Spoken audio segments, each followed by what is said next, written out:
Well, everyone, welcome aboard Dragon. My name is Doug. Next to me is Bob.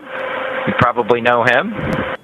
We're so glad to be with you this evening and welcome you on board Dragon. Got a couple things we want to talk about first before we kind of show you around. The first is kind of a tradition we've had over the years with spacecraft going way back to the Mercury era. And then a tradition that's been carried on ever since with all our space vehicles, including the Soyuz.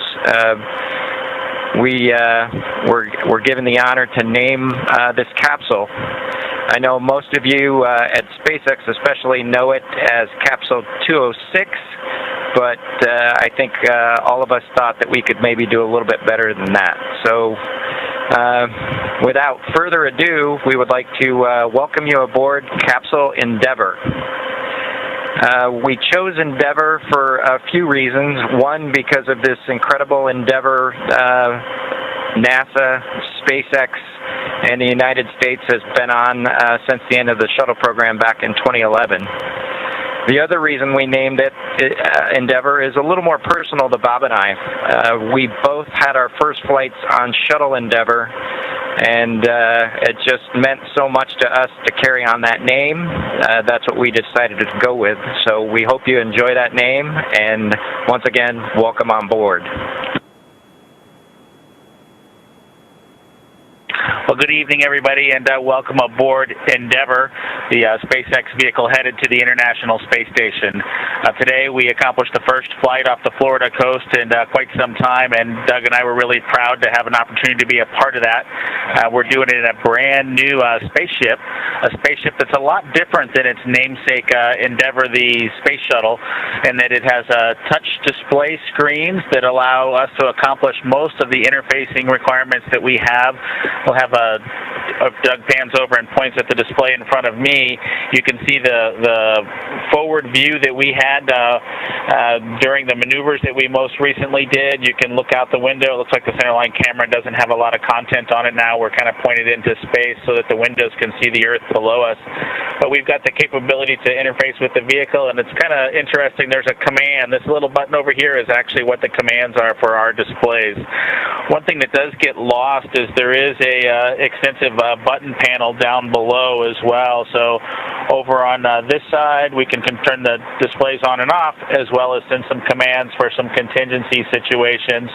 On the other side, we have the ability to deploy chutes and things like that on entry. So we do have some buttons, but the primary interface is these displays. So nice, new, modern cockpit that we've got for our compared to our namesake, the Space Shuttle Endeavour. I'm going to migrate a little bit away from our seats here, and Doug from his seat is going to continue to try to follow me so you can tell what can be seen from the seat that he sits in.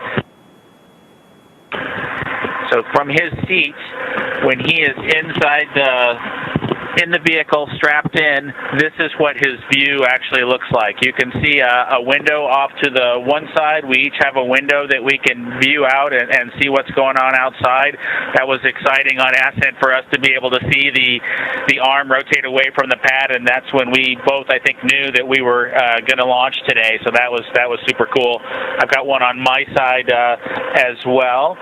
The hatch that we came in is the hatch that's right behind me. It is a little bit of a tight quarters, but I'm going to try to demonstrate some of the capability that we have now that we're in zero gravity.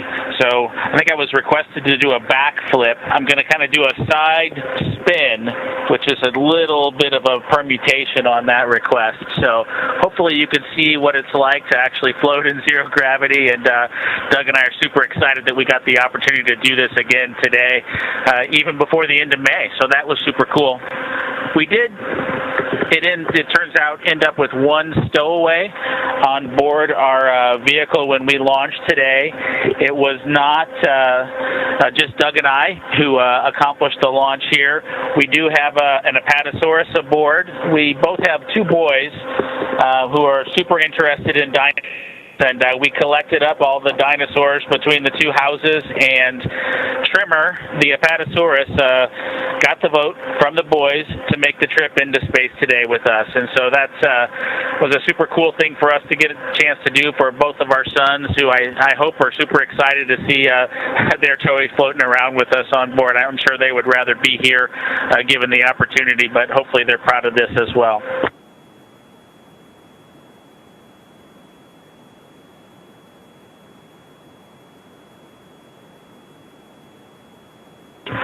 Okay, as we work our way towards one of the windows, unfortunately it's getting a little bit dark, but I don't know if Bob can pan over here. We just passed off of the coast of Newfoundland, and we're headed over to over the Atlantic right now. I don't know if you can get a good picture of that.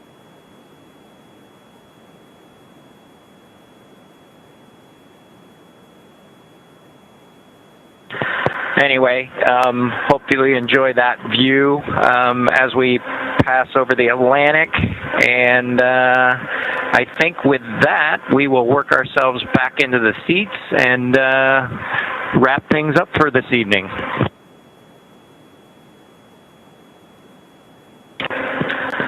So Doug's there, making a nice big smile for the camera. I hope you enjoyed the trip today with us on board the Dragon capsule Endeavour with our friend Trimmer, the Apatosaurus, and Doug and I. We just would like to thank SpaceX, we'd like to thank NASA, and we'd like to thank the American people for the opportunity today. And we're really proud of the entire team that was able to accomplish human spaceflight again from the Florida coast. Just a wonderful experience. Doug and I are just so proud to be a part of it, and just want to thank everybody who gave us this opportunity and worked so hard to make this happen today.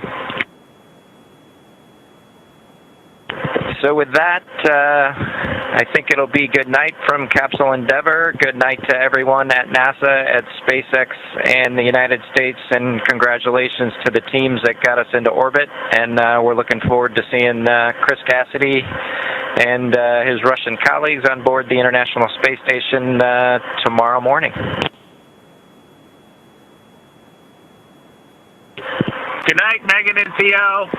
And Karen and Jack.